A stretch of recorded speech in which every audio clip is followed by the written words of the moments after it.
Hello and welcome to the lesson. Today we'll be talking about the basics of formatting using cascading style sheets. Here you can see two paragraphs with headings. You probably think that the document looks too simple. Let's add some formatting. In the past, all formatting was done with special HTML tags. We don't do that anymore because we want to separate a website's appearance from its content and structure. I'll show you how to do that using so-called cascading style sheets, known as CSS. I'd like to use CSS to make the first heading red. First, I'll add the style attribute.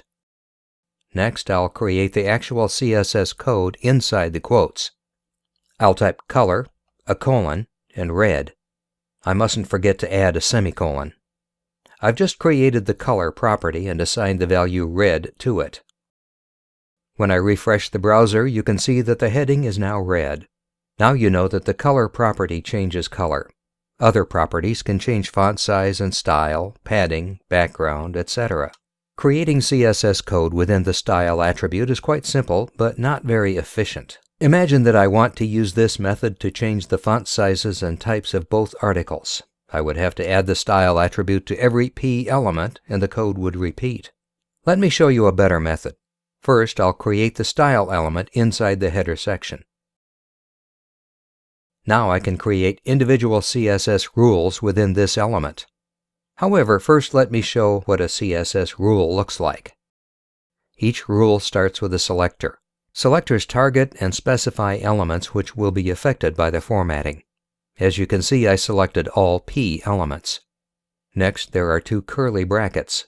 Inside these brackets, we'll type particular properties and their values.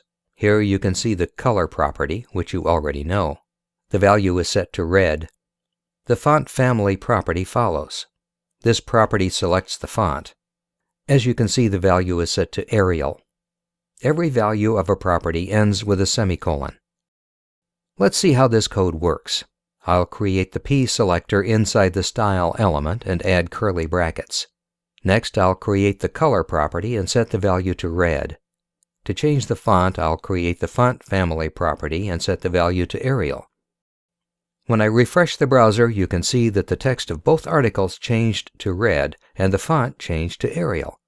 This is how you can easily add basic formatting to elements within your website. Thank you for joining me today, and I'll look forward to seeing you the next time.